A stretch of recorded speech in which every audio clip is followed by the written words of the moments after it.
Welcome back, everybody, to Northwest Small Batch Brewing. I'm Steven.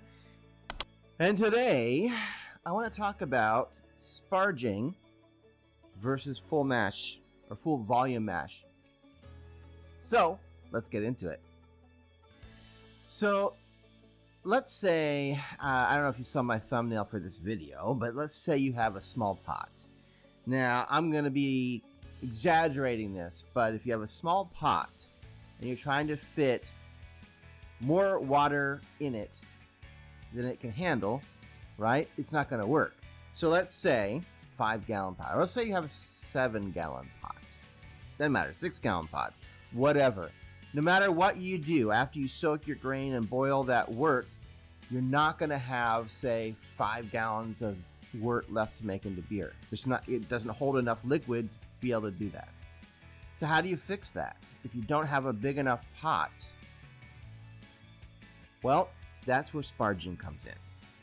So, simply put, you're going to take whatever amount of water you can fit safely with the grain, and you're going to mash in, let's say it's, 4 gallons, and then you lose a gallon between how much is soaked into the grain and how much you boil off.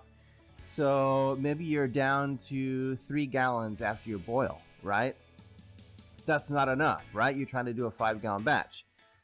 You used enough grain for a 5-gallon batch, but you don't have the water capacity for it, right? Now there is this line of demarcation where you still have to have a big enough pot to hold the amount of grain that you're going to soak or mash, right? If the pot is too small to hold all the grain, now you got other problems, and that's a whole nother video.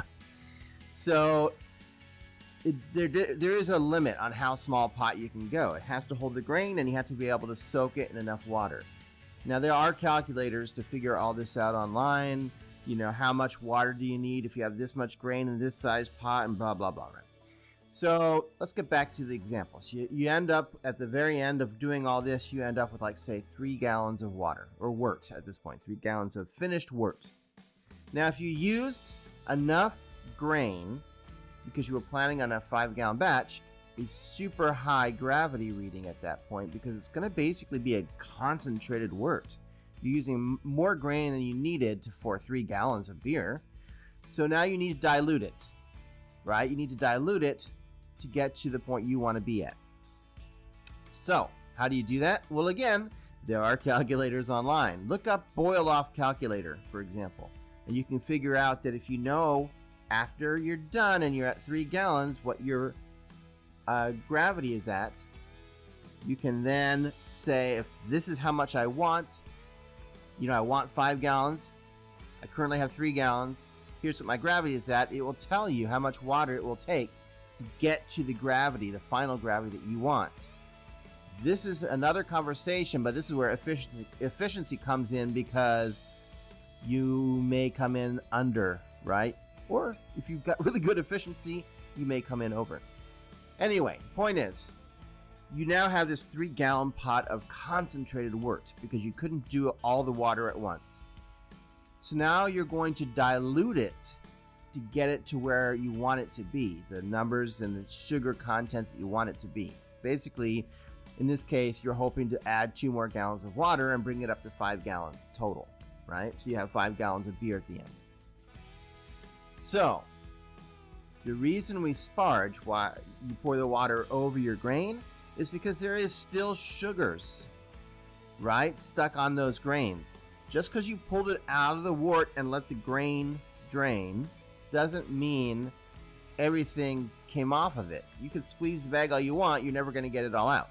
So you might as well take advantage of that and rinse those grains of those sugars. So you sparge your 2 gallons of water slowly over your grain.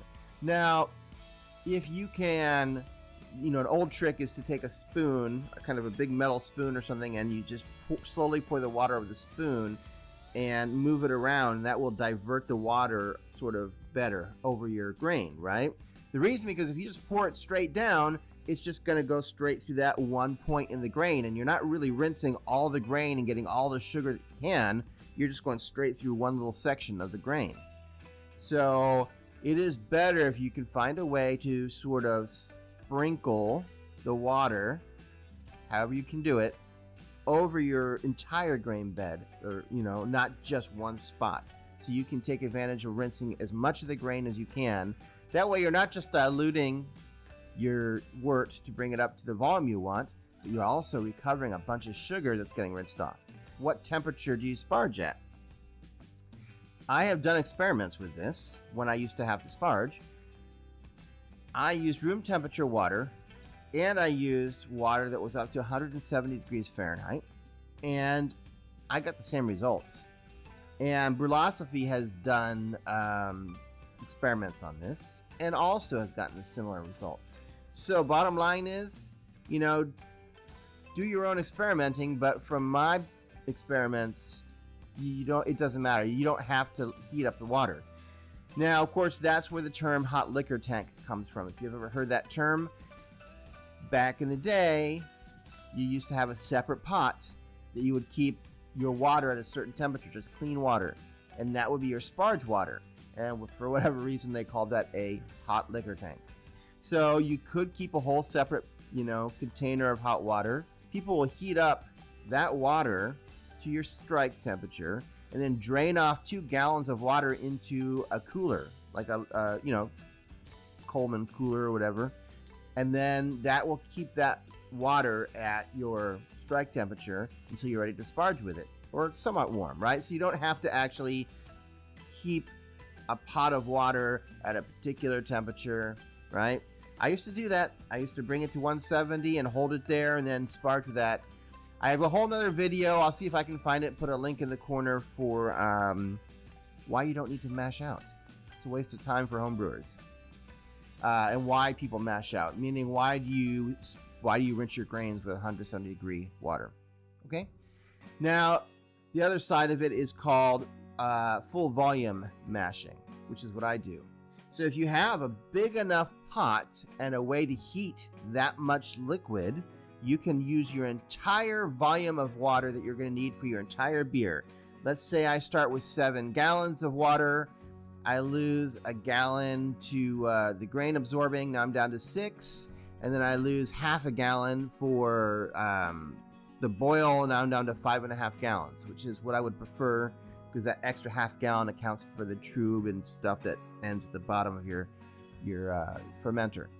So I lose about 1.5 gallons. So if I'm starting with 7 gallons, after the boil, I should be down to 5.5 gallons, right? And should be good to go. And that's how I do it now. But again, you have to have a big enough pot.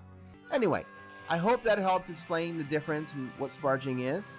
I'll be back again next week for another video as usual. And until then, happy brewing.